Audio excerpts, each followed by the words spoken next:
Howdy mates, how are we doing today? Here it is. This is one of the features I wanted to show you guys at the Hillsborough River State Park, just near Thonotosassa, which is just east of Tampa. So the Hillsborough River is an essential river that feeds into the Tampa Bay. It is said that each day up to an average of 212 million gallons of water empties out into the bay every day. And I read something too that the Hillsborough River in particular is one of the only black water rivers that actually has a set of rapids. You know, you don't really see that too often down here in Florida, unless if you go a bit further up north.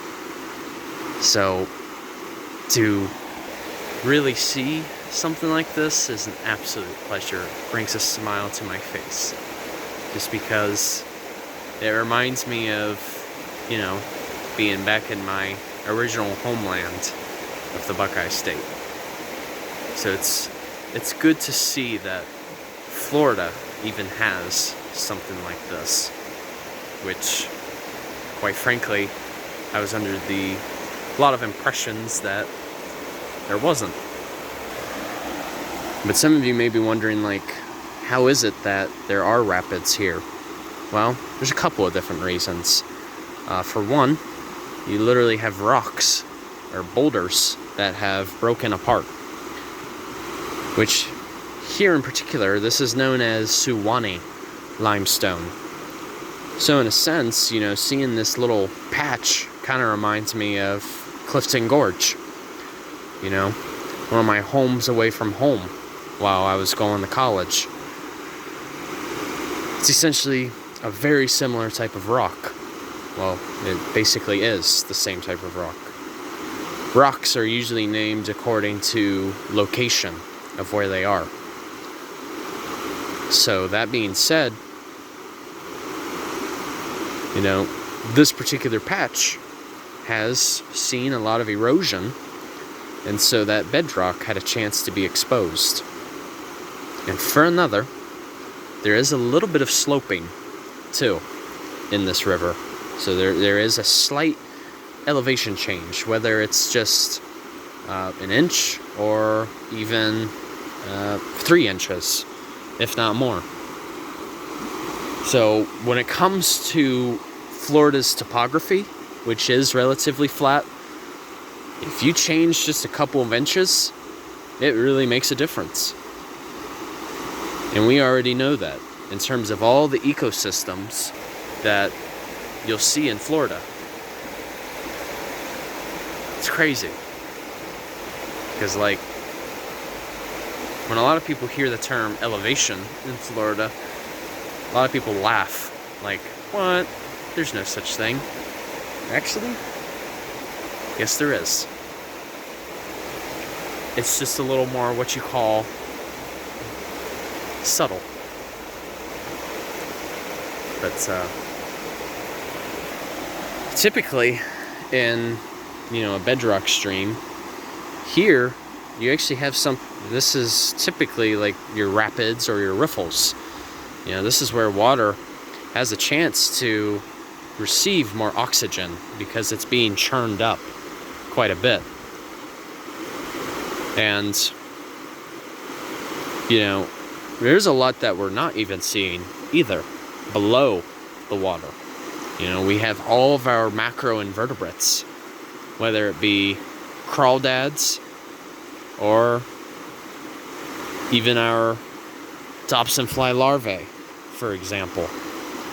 You know, all of those creatures, those homies, are slowly breaking down, helping to break down this rock, because they're feeding off of, you know, the moss or algae growing off of them.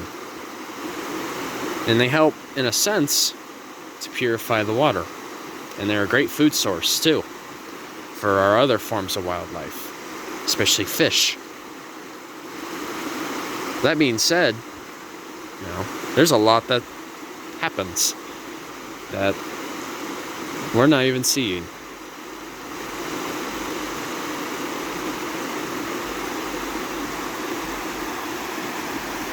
So cool.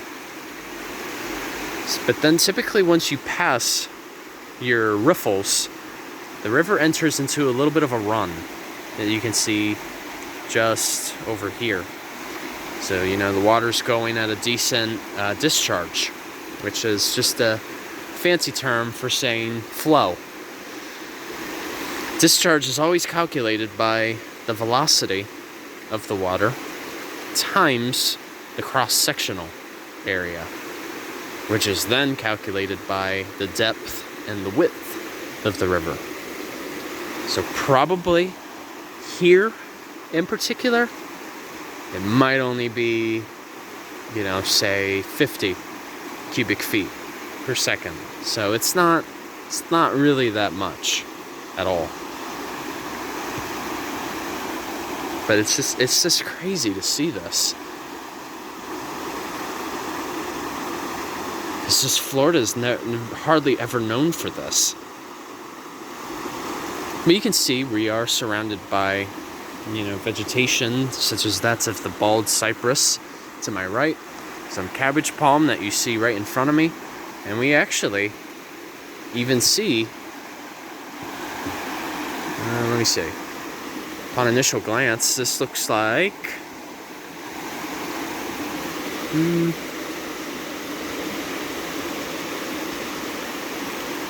yeah, this has got to be sweet gum. From initial looks of it anyways. And sweet gum is actually a common deciduous tree down here in Florida. If you actually see them at the right time, they actually produce these little fuzz. They're like these little balls that are produced. They look like spike balls.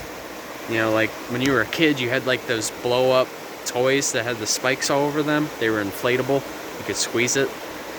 That's what they remind me of. I played with those all the time. But aside from that, too, I'll share a picture of it, once I make my post.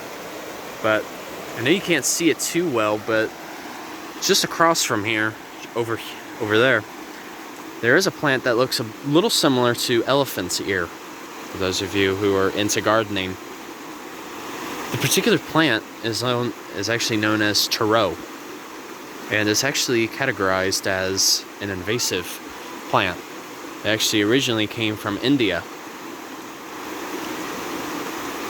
but cultivators brought it over here because they figured it could be a good substitute for potatoes. Little did they know that they were very wrong. So you'll commonly see taro along riparian ecosystems.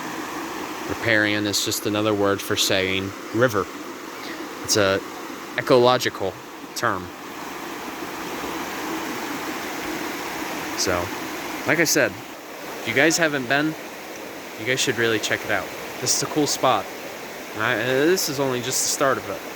So hopefully there's more on the way. So, alright. Take it easy, you guys. Take care.